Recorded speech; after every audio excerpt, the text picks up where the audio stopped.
আমরা যত ভালো কাজকে ভালো কাজ মনে করে করি বা যত কাজকে আমরা ভালো কাজ হিসেবে জেনে করি, সেটা আমাদের মালিক আল্লাহর কাছে ভালো কাজ হবে যখন সেই কাজটা আল্লাহর নির্দেশ মতো হবে এবং রাসূল সাল্লাল্লাহু আলাইহি সাল্লামের পদ্ধতি অনুযায়ী হবে। আদেশ হবে আল্লাহর, পদ্ধতি হবে নবীজির, তাহলে সেক্ষেত্রে সেটা আল্লাহর কাছে ভালো কাজ হিসাবে বিবেচিত হবে। এখন যদি নির্দেশ আল্লাহর না থাকে কোনো বিষয়ে, কিন্তু সেই কাজটা করার সময় এই টাইপের কাজে রাসূল আকরাম সাল্লাল্লাহু আলাইহি সাল্লামের সুন্নাত মেনে করি, তাহলে সেটাও ভালো কাজ হবে না। আবার আল্লাহর নির্দেশটাই পালন করতেছি, নবী সাল্লাল্লাহু আলাইহি সাল্লামের পদ্ধতি না, সেটা কার পদ্ধতিতে? অন্য কোন মানুষের পদ্ধতিতে, অন্য কোন নিয়মে, সেটাতে রাসূলের নিয়ম নাই, হাদিসের নিয়ম নাই। এরকম কোরআন এবং হাদিস ছাড়া ইসলামের নাম দিয়া মন গড়া কিছু কাজ আমরা টুকটাক করি কি করি না? এই যে ইসলামের নাম দিয়া টুকটাক অন্যান্য কাজ করি, যেগুলো আসলে কোরআনে নাই, যেগুলো আসলে রাসূল সাল্লাল্লাহু আলাইহি সাল্লামের নিয়মে পদ্ধতিতে নাই, সেগুলো হয়তো আমার বাপ দাদার নিয়মে আছে, আমার পীর সাহেবের নিয়মে আছে, আমার দিনী ভাইয়ের নিয়মে আছে, আমার এলাকার নিয়মে আছে, কিন্তু কোরআনের নিয়মে নাই। তখন সেই কাজটা হয় বেদাত। সেটার নাম কি হয়? বেদাত মানে দাঁত ছাড়া, মানে এটার গোড়া নাই, কোরআন বা হাদিসে এটার কোনো ভিত্তি নাই, সেটাকে বলা হচ্ছে বিদআত। এটা বাংলা বেদাত না, আরবি বিদআত মানে হলো ইসলামের মধ্যে নকল জিনিস। ইসলামের মধ্যে আসল আর নকল দেখতে অনেক সময় কাছাকাছি হয় না, কিন্তু নকল তো নকল, আসল তো আসল, একটার সাথে আরেকটার কোনো তুলনাই চলে না, কিন্তু দেখতে একরকম দেখা যায়। ইসলামের নাম দিয়ে আমরা অনেক কাজ করি যেগুলো আসলে কোরআনেও নাই, হাদিসেও নাই, এগুলো হলো নকল টাকার মতো, নকল জিনিসের মতো। কথা কি বুঝতে পারছেন? আল্লাহর আদেশ আর নবীজি সাল্লাল্লাহু আলাইহি সাল্লামের পদ্ধতি, এই দুইটা যোগ হলে তখনই আমি সেই কাজকে ভালো কাজ হিসেবে করবো। এই জন্য ইমানদার কোনো কাজকে ভালো কাজ মনে করে যখনই করবে, তার দেখতে হবে এক নম্বরে সেখানে আল্লাহর আদেশ আছে কিনা, দুই নম্বর নবী সাল্লাল্লাহু আলাইহি সাল্লামের নিয়ম আছে কিনা। দুইটার কোনো একটার ঘাটতি থাকলে সেটা ভালো কাজ। গোটা দেশের মানুষও যদি করে, কি বলেন, বাপ দাদার 14 গোষ্ঠী, 18 গোষ্ঠী, 20 গোষ্ঠী, 22 গোষ্ঠী যদি করে, গোটা দুনিয়ার মানুষ যদি করে, একেবারে একজন পীর সাহেব, নেককার সাহেব, ইমাম সাহেব, খতিব সাহেব তিনিও যদি করেন, হবে না। আমাদের একমাত্র মডেল কে? নবী করিম সাল্লাল্লাহু আলাইহি ওয়াসাল্লাম। ভাইরা আমার, এই কথাটাকে নবী সাল্লাল্লাহু আলাইহি ওয়াসাল্লাম তার ভাষায় বলেছেন, কুল্লু উম্মতি ইয়াদখুলুনাল জান্নাতা ইল্লা মান আবা। তিনি বলেছেন আমার উম্মতের সবাই জান্নাতে যাবে, সবাই জান্নাতে যাবে, ইল্লা মান আবা, তবে যে ব্যক্তি অস্বীকার করেছে সে জান্নাতে যাবে না।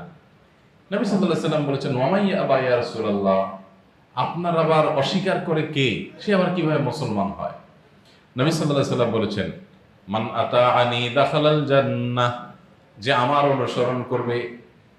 নামাজ পড়ার সময় আমার নবীজি কিভাবে পড়েছেন, দুরূদ পাঠের সময় আমার নবীজি কিভাবে দুরূদ পড়েছেন। নবীজি দুরূদ পড়ছেন না পড়েন নাই? আমরা যে নামাজে দুরূদ পড়ি, নবীজি পড়েন নাই? আমরা যে জিকির করি, নবীজি জিকির করেন নাই? তো একজন মুসলমান জিকিরের সময় চিন্তা করবে আমার রাসূল সাল্লাল্লাহু আলাইহি সাল্লাম কিভাবে জিকির করেছেন, তাই না?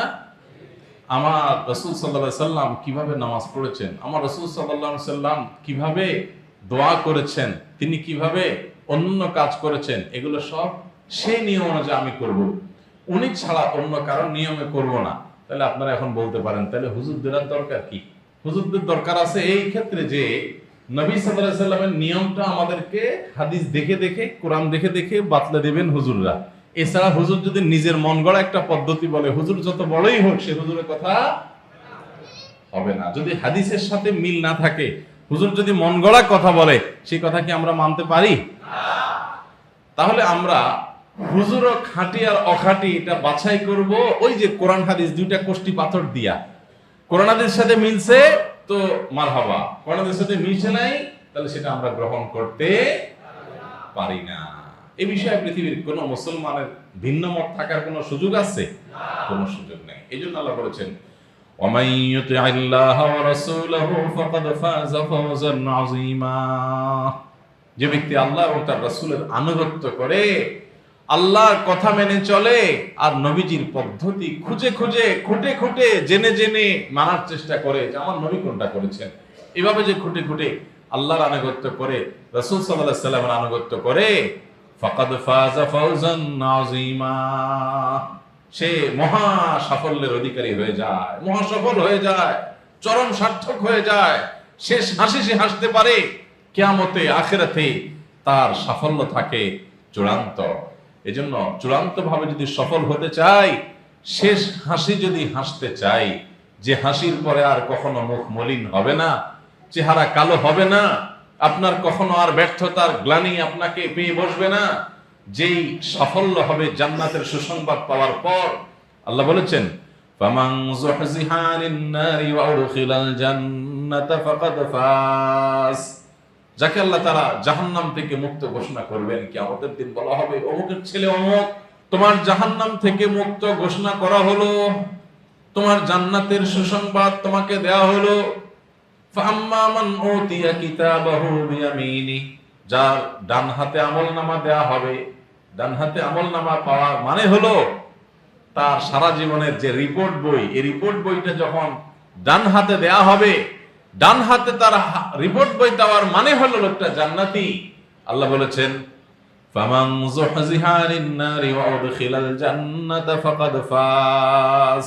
দুনিয়াতে ক্ষেতের ধান ভালো হয়েছে, ফসল ভালো হয়েছে, দোকানে কাস্টমার ভালো আসছে, বেচা কিনা ভালো হয়েছে, চাকরিটা হয়ে গেছে, প্রমোশনটা হয়ে গেছে, বিয়েটা যেখানে করতে চাইছেন সেখানে ব্যাটে বলে হয়ে গেছে, গাড়িটা হয়ে গেছে, বাড়িটা হয়ে গেছে, এগুলো সবগুলো সাফল্য। কিন্তু এই সফলতা এটা চূড়ান্ত সফলতা নয়। গাড়িটা হয়ে গেছে, অ্যাক্সিডেন্ট হয়ে যে মারা যাবেন না, আপনি বিপদে পড়বেন না, তার কোনো গ্যারান্টি। আপনার দোকানে বেচা কিনা ঠিক মতো হয়েছে, কিন্তু সেই বেচা কিনা হওয়ার টাকাটা সেফে নিরাপদে আপনি জমা করতে পারবেন, তার কোনো গ্যারান্টি। আপনার যেখানে বিয়ে করতে চেয়েছেন ব্যাটে বলে সেখানে বিয়ে হয়ে গেছে, কিন্তু বিয়ে হলেই যে সেখানে সুখ হবে তার গ্যারান্টি আছে। আপনি ফলাফল চাইছেন যেরকম হওয়ার কথা, পরীক্ষা দিয়েছেন, আশা করেছেন সেরকম ফলাফল হবে, ফলাফল সেরকম হয়েও গেছে, কিন্তু এই ফলাফল ভালো হওয়াতেই যে আপনি ভালো কলেজে বিশ্ববিদ্যালয়ে চান্স পাবেন বা চাকরি হবেন তার গ্যারান্টি। আপনার চাকরি হয়ে গেছে কোনো এক জায়গায়, চাকরি হওয়ার পর আপনি বেতন টেতন পেয়ে হাসি মুখে সুখে সংসার করবেন, এর গ্যারান্টি। চাকরি হওয়ার পর বহু মানুষ দৌড়ের উপরে আছে না নাই? আপনার প্রমোশনের জন্য বহুদিন অপেক্ষা করছেন, দোয়া দরুদ পড়ছেন, দান সাদেকা করছেন, কান্নাকাটি করছেন, চোখের পানি ফেলছেন, আল্লাহর কাছে চাইছেন, প্রমোশনটাও হয়ে গেছে। হয়ে গেছে দেখেই যে আপনি সুখী হয়ে যাবেন তার গ্যারান্টি। এই পৃথিবীতে প্রতিটা অর্জনের পর একটা হারানোর ভয় থাকে। এই জন্য এই পৃথিবীতে মানুষ শেষ হাসি হাসতে পারে না। কত মানুষ দেখবেন আর হাসি খুশি, সে কিছু একটা পাইছে, এরপর দেখা যাবে একটা কান্না শুরু হয়ে গেছে, আছে না নাই? ভাইরা আমার, সন্তান হয়েছে, খুব খুশি, এরপর দেখা গেল প্রতিবন্ধী। তাহলে এই খুশিটা গ্লানিতে রূপান্তরিত হলো কি হলো না? একমাত্র যেদিন আমরা শুনতে পাবো যে আমাদের মালিক আমাদেরকে বলে দিয়েছেন যে তোমাদের যত ভুল ত্রুটি ছিল বান্দা, বহুবার আমার কাছে ক্ষমা চেয়েছো, চোখের পানি ফেলেছো, ইস্তেগফার করেছো, যাও সব মাফ করে দিলাম এবং তোমাদেরকে আজকে জান্নাতের চাবি দিয়ে দিলাম।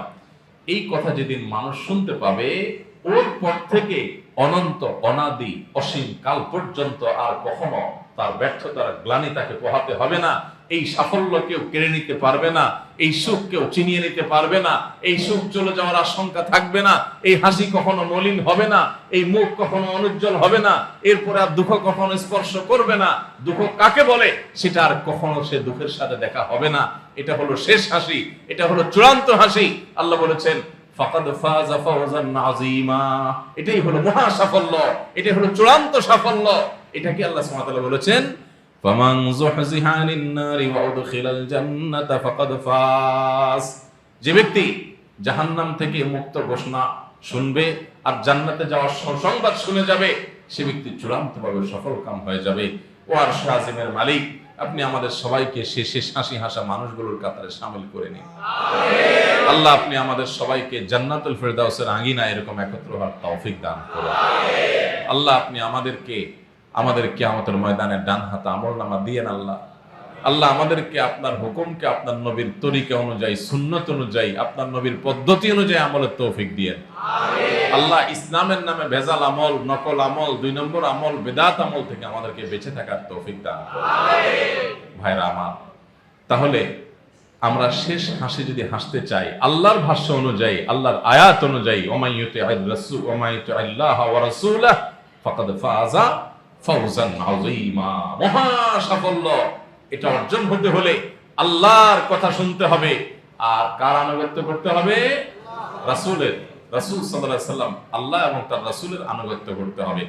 আল্লাহ এবং রাসূলের আনুগত্যের বাইরে কোন আলেম, কোন হুজুরের আনুগত্য যদি আমরা করি, সেটা হবে কোরআন এবং হাদিসের আলোকে। যখন তারা আমাদেরকে ডাকবে, তখন আমরা তাদের আনুগত্য করব ইনশাআল্লাহ। ভাইরা আমার, আমি যদি একটা উপমা দেই তাহলে বুঝতে সুবিধা হবে। ভালো কাজ আল্লাহর কাছে গ্রহণযোগ্য হবে তখন যদি সেটা আল্লাহর হুকুম অনুযায়ী হয়, নবীজির সুন্নত অনুযায়ী হয়। তখন একটা ঘাটতি থাকলে হবে হবে না। আসেন এবার আমরা একটু উপমা দেই যে আল্লাহর হুকুম এবং রাসূলের সুন্নত। গরু এবং ছাগল জবাই করে খাওয়া হালাল নাকি হালাল না? হালাল। যেহেতু হালাল, সেহেতু এই গরু জবাই করার অনুমতি আছে, আল্লাহর হুকুম আছে খাওয়া। হ্যাঁ, আল্লাহ কোরআনে বলেছেন ওয়া উহিল্লা লাকুম মা ওয়ারাআ যালিক। এই যে হারাম কয়েকটা জিনিসের উল্লেখ আল্লাহ করেছেন, এছাড়া বাকি সব তোমাদের জন্য আল্লাহ বলেছেন হালাল।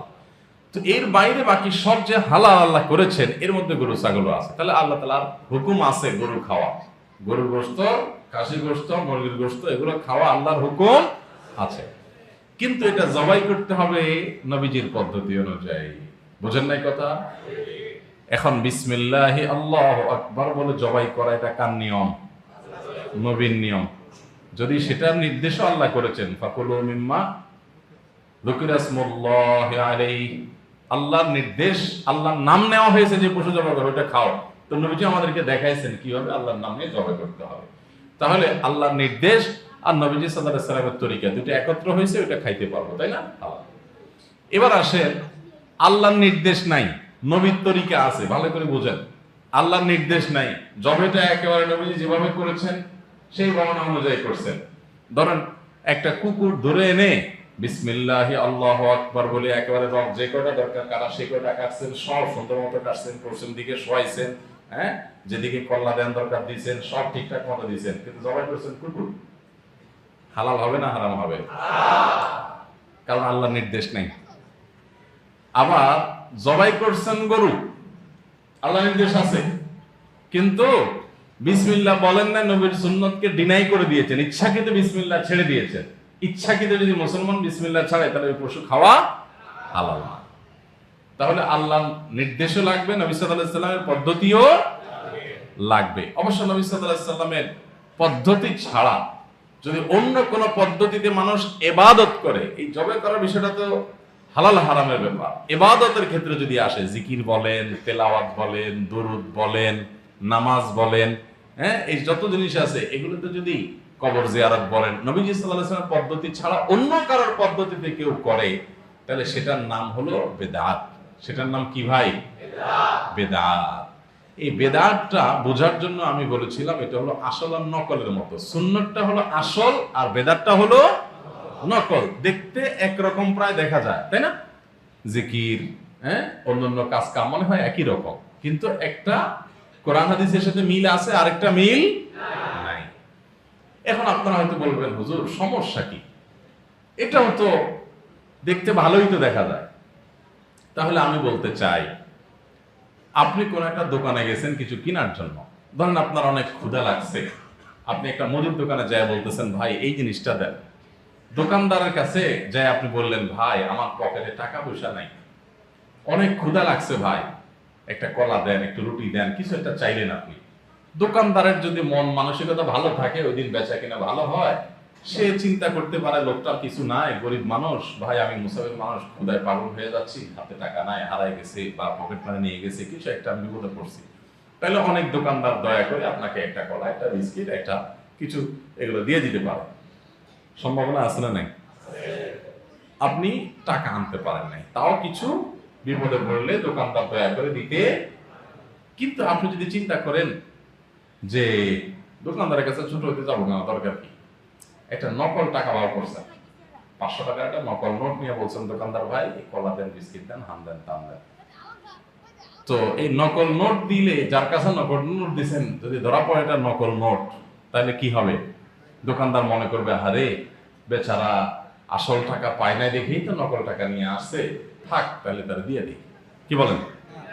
দিবে? বলেন কি হবে? টাকাটা আস্তে করে রেখে বলবে ভাই ভিতরের দিকে আসেন, তাই না? ভিতরে আসেন, আপনি বাইরে দাঁড়াই কেমনে খাবেন ভাই, আসেন। ভিতরে ঢুকায়া ঝাঁপটা ফালায়া থানায় কল করবে, ভাই বড় রুই মাছ পাইছি, আসেন তাড়াতাড়ি। হ্যাঁ, জাল টাকা চক্রের সদস্য পাওয়া গেছে ভাই, আসেন। পুলিশে হাতে উঠে দিবে না? তাহলে কি শিখলাম এখান থেকে? টাকা নাই, তারপরেও পাওয়ার সম্ভাবনা একটু হইলেও আছে। কিন্তু যদি জাল টাকা নিয়ে যান, পাওয়া তো দূরের কথা, মুগুরের মায়ের মিস। ঠিক একইভাবে কোরআন হাদিস অনুযায়ী ইবাদত বন্দেগী করে দুনিয়া থেকে গেছেন, তো জান্নাতের আশা করতে পারেন জোরালো। এমনকি ইবাদত বন্দেগী বেশি করতে পারেন নাই, যা আল্লাহর কাছে কান্নাকাটি করছেন, মাফ করছেন আল্লাহ, মাফ চাইছেন আল্লাহ, আমি তো বেশি কিছু আনতে পারি না, তুমি দয়া করে জান্নাত দিয়ে দিও আল্লাহ। তো আল্লাহ তাআলা দয়া করে দিতেও পারেন যে বান্দা আমল করতে পারেন নাই। কিন্তু যদি ওই যে নকল আমল, 2 নম্বর আমল নিয়ে যান, যেটা মেড ইন মদিনা না, যেটা মেড ইন কোন আর সেটা না বলি, বিভিন্ন জায়গার মেড, ইসলামের নামে বিভিন্ন জিনিস আছে না, অমুক জায়গার মেড, তমুক জায়গার মেড, অমুক হুজুরের মেড, তমুক পীর সাহেবের, অমুক আলেম সাহেবের মেড, এটা মেড বাই মুহাম্মদ সাল্লাল্লাহু আলাইহি ওয়াসাল্লাম না, মেড ইন মদিনা না, সুন্নাতে নাই, কোরআন হাদিসে নাই। এরকম নকল আমল যদি নিয়ে আল্লাহর কাছে হাজির হন, তখন কি হবে জানেন? নবী সাল্লাল্লাহু আলাইহি ওয়াসাল্লাম বলেছেন, ইয়্যাকুম ওয়া মুহদাসাতিল উমুর, তোমরা সমস্ত নকল আমল থেকে বেঁচে থাকবা। ফা ইন্না কুল্লা মুহদাসাতিন বিদআহ, কারণ ইসলামের নামে যত নকল আমল আছে, কোরআন হাদিসে যেটা নাই, এরকম বানোয়াট আমল, এগুলো সবগুলো বিদআত, এগুলো সব নতুন আবিষ্কার। ওয়া কুল্লু বিদআতিন দালালা ওয়া কুল্লু বিদআতিন দালালাহ, আর সকল বিদআত এটা ভ্রষ্টতা, মানুষকে সঠিক পথ থেকে সরায় দেয়। আর এই বেদাতে যে গোমরাহি হয়, পথহারা হয়, এই পথহারা হলে সে পথের শেষ মাথায় জাহান্নাম অপেক্ষা করছে। বেদাত এবং নকল আমলে কখনো আল্লাহর কাছে মুক্তি পাওয়া যাবে না। এই জন্য ভাই খুব সাবধান আমলের ক্ষেত্রে। আস্তে আস্তে আস্তে আস্তে ইনশাআল্লাহ ইনশাআল্লাহ ইনশাআল্লাহ বাবাজি, আমরা শিরক বিদআত করব না বলেই তো এত কথা বলতেছি। আল্লাহ আমাদের সবাইকে আমলের তৌফিক দান করো। তাহলে আমরা পাক্কা নিয়ত করব যে আমরা কোন শিরক এবং বিদআত করব না। আল্লাহ আমাদেরকে বুঝা এবং আমল করার তৌফিক দান করো। আল্লাহর কাছে নাজাত পাইতে হলে শিরক মুক্ত তাওহীদ আর বিদআত মুক্ত আমল লাগবে। শিরক মুক্ত তাওহীদ আর বিদআত মুক্ত আমল লাগবে। আমল হইতে হবে পিওর, অরিজিন। 2 নম্বর জিনিস আল্লাহর কাছে গ্রহণযোগ্য হবে, আপনি কোন এমবাসিতে ভিসার জন্য জমা দিবেন নকল কাগজ দিয়ে, যদি ধরা পড়ে যে এটা নকল কাগজ, তাহলে ব্ল্যাক লিস্টে ফেলায়া জীবনের তোরা ভিসার রাস্তাই বন্ধ করে দিবে। ঠিক না ভাই? ঠিক। আর আপনি কাগজপত্র যারা গেছেন, ভিসা পাইলে পাইতে পারেন, না পাইলে নাই, কাগজ নেন না, ভিসা হবে না। আর দয়া করে ভিসা অফিসার যদি বলে যে দিয়ে দিবে, দিতেও পারে। কিন্তু নকল কাগজ যদি ধরা পড়ে, তাহলে এমন ব্ল্যাক লিস্টে ফেলাইবে এমবাসি, জীবনে এই 500 ডলার আর কোনোদিন ওই দেশ ভিসা। ঠিক একই ভাবে ইসলামের নামে যতটুকু করবেন সেটা পিওর যেন হয়, ভেজাল জিনিস আল্লাহর কাছে নিবেদন করবেন, জান্নাতের আশা ছেড়ে দেবেন।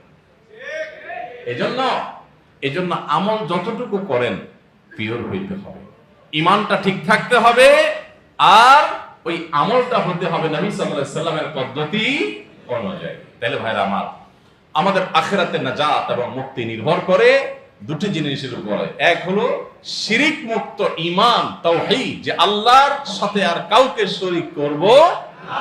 আমাদের সকল লাভ, ক্ষতি, কল্যাণ, অকল্যাণ, দুঃখ, সুখ, সন্তান দেওয়া না দেওয়া, ব্যবসা হওয়া না হওয়া, সকল কিছুর ক্ষমতা এবং মালিকানা একমাত্র কার হাতে? আল্লাহ ছাড়া আর কারোর হাতে এগুলোর কোনো ক্ষমতা। আমরা মুসলমান, অন্য ধর্মের মানুষ যারা শিরকে লিপ্ত হয়, যেমন হিন্দুরা আছেন, অনেকে আছেন, তারা তাদের ধর্মীয় বিশ্বাস ধারণ করেন, লালন করেন, সেটা তাদের ব্যাপার। কিন্তু আমাদের সাথে অন্যান্য ধর্মের মানুষের পার্থক্য হলো এই জায়গায় যে মুসলমান একত্ববাদে বিশ্বাসী, তাওহীদে বিশ্বাসী। আল্লাহর সাথে মুসলমান কাউকে শরীক সাব্যস্ত করে না। এজন্য ভাই, শিরিক করা যাবে না। আপনি সিজদা আল্লাহকেও দেন, আবার কবরকেও দেন, আছে না নাই? এটাকে শিরক বলে, পার্টনার বলা। আল্লাহর পার্টনার আপনি বানাইলেন, আল্লাহরে যা দিলেন তারেও তা দিলেন। আরে সে তো আল্লাহর সৃষ্টি, আল্লাহর গোলাম। যেই কপাল আল্লাহকে দিয়েছেন, এই কপাল আর কাউকে দিতে পারেন না। যে প্রার্থনা শুধু আল্লাহর কাছেই করবেন, এটা আর কারোর কাছে করতে পারেন না, তাহলে শিরক হয়ে যাবে। আর শিরক যদি হয়, আল্লাহ কোরআনে বলেছেন, ওয়ালাকাদ উহিয়া ইলাইকা ওয়া ইলাল লাযিনা মিন ক্বাবলিকা লা ইন আশরাকতা লা ইয়াহবাতান্না আমালুকা ওয়া লা তাকুনান্না মিনাল খাসিরিন। হে রাসূল, আপনার এবং আপনার আগে যত নবী রাসূল এসেছেন পৃথিবীতে, সমস্ত নবী রাসূলদের কাছে একটা কমন ওহী নির্দেশ দেওয়া হয়েছে। সেটা হলো, যদি আপনি যদি শিরকে লিপ্ত হন, নবীকে আল্লাহ বলতেছেন, আপনি যদি শিরকে লিপ্ত হন, লা ইয়াহবাতান্না আমালুক, অবশ্যই অবশ্যই অবশ্যই আপনার আমল, যত ভালো কাজ করেন সব বাতিল হয়ে যাবে। শিরকে লিপ্ত হলে কোনো আমল থাকবে না। এজন্য ভাই, সংগ্রাম চালাতে হবে, ঈমান যেন হয় শিরক মুক্ত, আর আমল যেন হয় বেদাত মুক্ত। ঈমান হতে হবে শিরক মুক্ত, আর আমল হতে হবে বেদাত মুক্ত। এই দুইটা জিনিস যদি আপনি ঠিক রাখতে পারেন, তাহলে পুঁজি অল্প যদি হয়, টাকা যদি একটু কমও থাকে, ওই দোকানদার যেরকম জিনিস দিয়ে দিবে, আমলের পুঁজি একটু কমও যদি থাকে, কিন্তু পিওর থাকে, ভেজাল না থাকে, আল্লাহ তাআলা জান্নাত দেওয়ার সম্ভাবনা আছে ইনশাআল্লাহ। আল্লাহ আমাদের সবাইকে তাওহীদকে ঠিক করার তৌফিক দান করুন, বেদাত মুক্ত আমল করার তৌফিক দান করুন। তাহলে ভাইরা, আমরা চেষ্টা করব আমাদের ঈমানটাকে শিরকের ভেজাল থেকে মুক্ত করতে, আর আমলটাকে বেদাতের ভেজাল থেকে মুক্ত করতে। চেষ্টা করা যাবে না ইনশাআল্লাহ? আল্লাহ আমাদের সব ভাই বোনকে বোঝার তৌফিক দান করুন। ভাইরা, আমার সমাজে কেউ যদি ভুলে থাকে, তাহলে তাকে প্রতিপক্ষ মনে করা যাবে না। আমার ভাই ভুল করছে, মায়া করতে হবে, দয়া করতে হবে, স্নেহ করতে হবে, আদর করতে হবে, নরম ভাষায় কথা বলতে হবে। আমরা অনেকে কোরআন হাদিসের কথা বলতে যাইয়া, সুন্নাতের কথা বলতে যেয়ে, বেদাতের বিরুদ্ধে বলতে গিয়ে আমরা অনেক সময় বাড়াবাড়ি করে ফেলি, সীমালঙ্ঘন করে ফেলি, মাত্রা জ্ঞান হারিয়ে ফেলি। আল্লাহ তাআলা তার নবী মূসা এবং হারুন আলাইহিস সালামকে বলেছেন, ফাকুলা লাহু কাওলান লাইয়িনা। তোমরা উভয়ে আল্লাহর নবী রাসূল হওয়া সত্ত্বেও আল্লাহ বলেছেন, ফিরআউনের কাছে যখন যাবা, তখন নরম ভাষায় কথা বলবা। ফিরআউনের মতো কাফটা কাফেরের কাছে আল্লাহর দুইজন নবীকে, রাসূলকে যদি আল্লাহ বলেন নরম ভাষায় কথা বলতে, তো আপনার সমাজে, আপনার আশেপাশে কোনো ভুলভাল করা মানুষ, বেদাত করা মানুষ, কোনো অন্যায় করা মানুষ, সে তো ফিরআউনের মতো এত খারাপ হয় নাই, আর আপনিও তো ওই নবী রাসূলদের সমান হওয়ার প্রশ্নই ওঠে না। তাহলে আপনি কিভাবে মানুষকে বেদাত থেকে বাঁচাতে গিয়ে সত্য, রূঢ় এবং বাজে ভাষা ব্যবহার করতে পারেন?